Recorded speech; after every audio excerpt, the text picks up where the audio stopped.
The morning of July 12th carried a weight that Birmingham had not felt in decades. The sky hung low and silver, as if the city itself understood that something irreplaceable was leaving it. Black Sabbath's birthplace, the gritty industrial heart of England, had seen its share of darkness, but this was different. This was the final farewell to John Michael Ozzy Osbourne, the Prince of Darkness himself, who had passed away peacefully at his home in Buckinghamshire just 5 days earlier, surrounded by his wife Sharon, his children Kelly and Jack, and the quiet hum of machines that had helped him breathe through his final months. The funeral procession began its slow journey through Broad Street just before 11 in the morning. Fans had gathered before dawn, some having traveled from as far as Japan, Brazil, and Australia. They held up faded tour shirts, hand-painted signs, and vintage vinyl records wrapped in plastic to protect them from the threat of rain. One young man held a sign that simply read, "Thank you for the madness."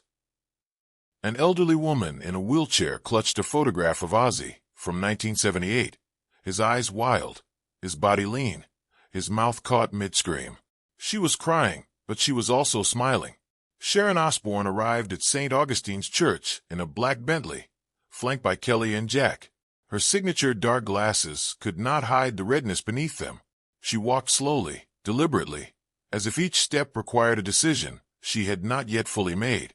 Kelly held her mother's left arm. Jack held her right. Behind them walked a small procession of close friends, including Tony Iommi, who had not spoken a word to anyone that morning, and Geezer Butler, whose face looked carved from stone.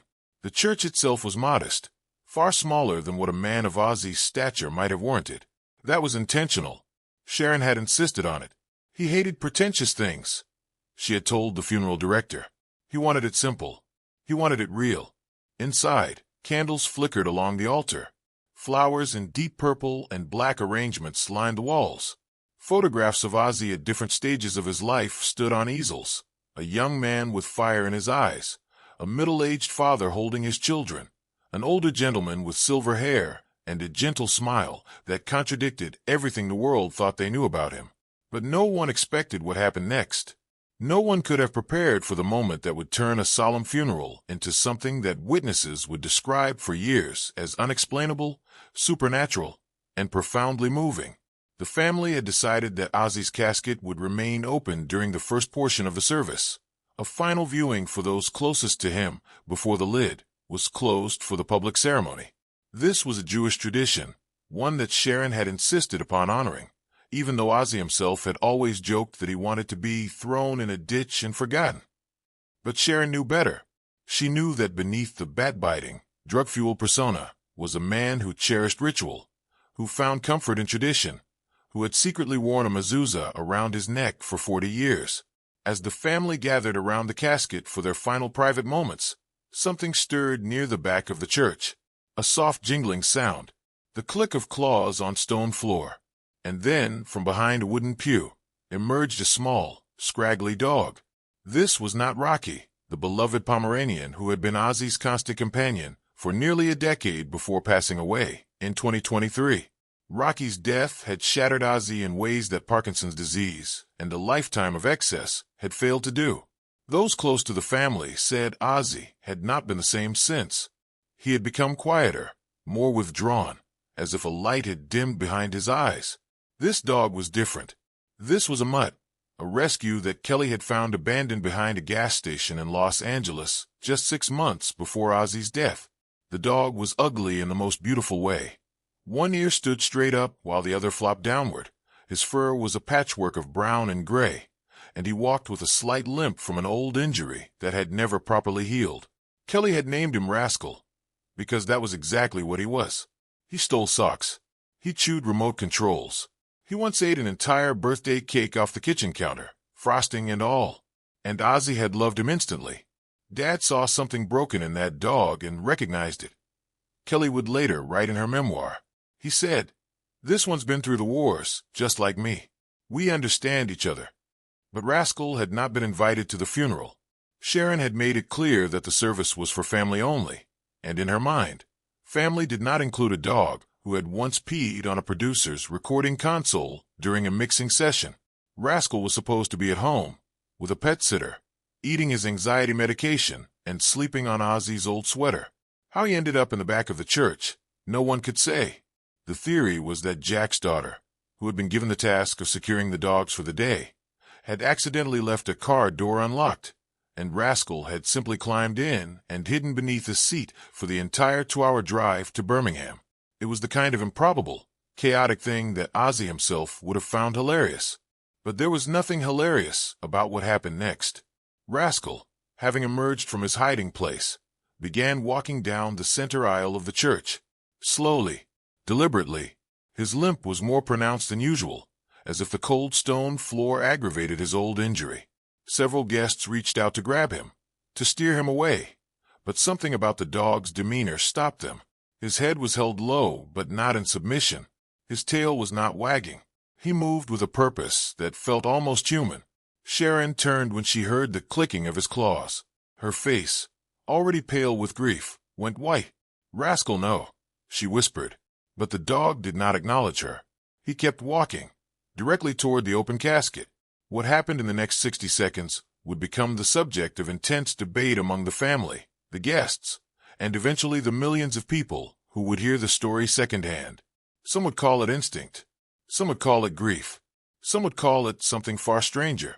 Rascal reached the casket and, without hesitation, placed his front paws on its edge.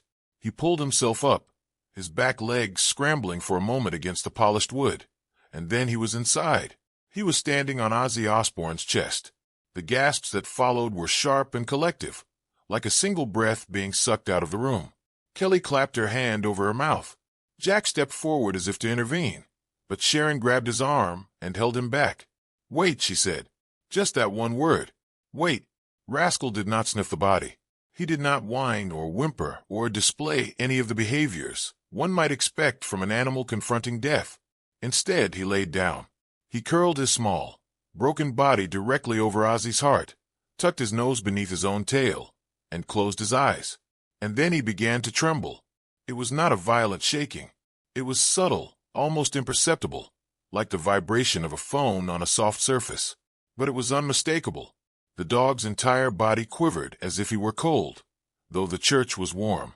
As if he were afraid, though nothing in his posture suggested fear. As if he were feeling something that no one else in that room could perceive. The trembling lasted for perhaps 30 seconds. Then, just as suddenly as it had started, it stopped.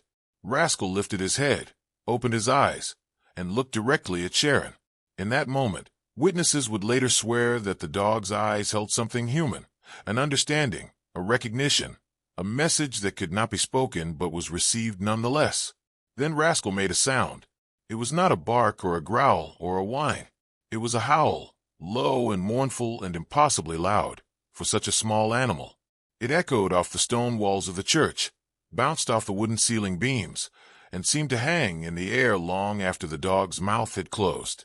It was the kind of sound that bypasses the ears and goes straight to the chest, that tightens the throat and blurs the vision.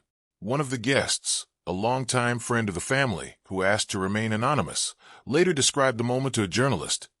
It was like the dog was singing, not howling like an animal in pain, singing like he was saying goodbye. I've never heard anything like it, and I don't expect I ever will again. Sharon, who had remained composed throughout the morning, finally broke. Tears streamed down her face beneath her dark glasses. She walked to the casket, reached in, and gently lifted Rascal out.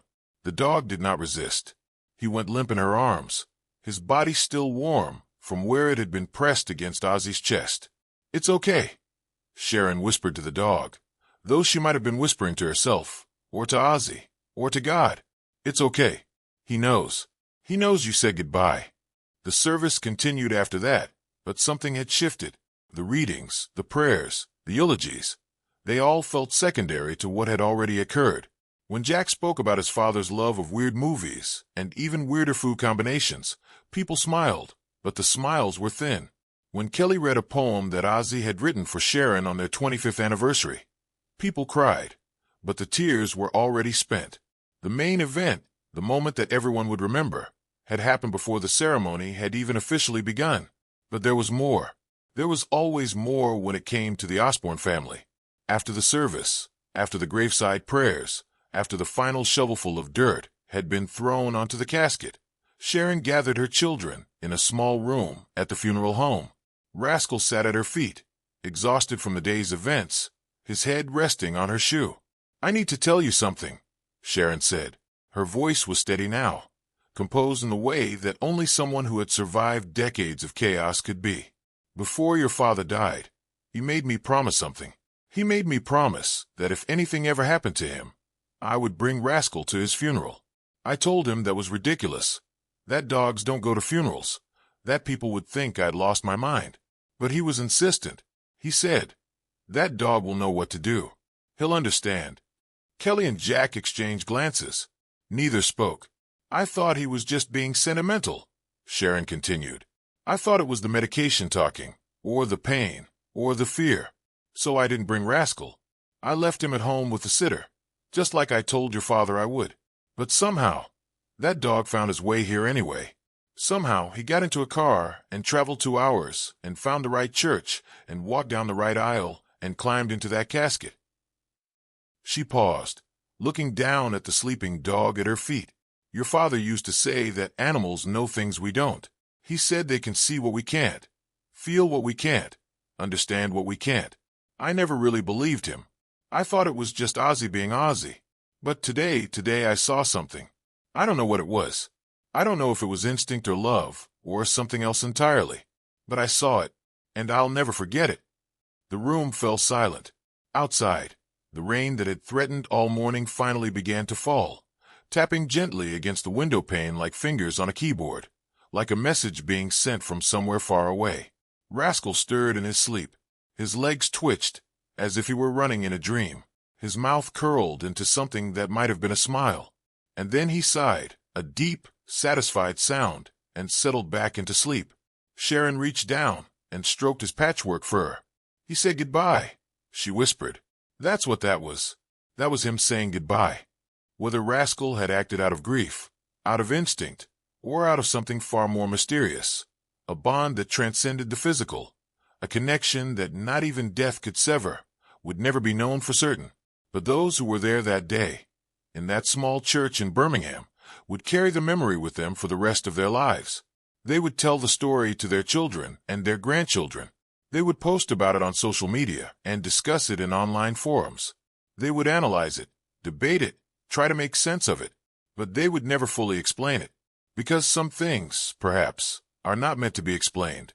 Some things are meant only to be witnessed, to be felt, to be held in the heart as evidence that love, real love, the kind that exists between a broken man and a broken dog, does not end when the heart stops beating.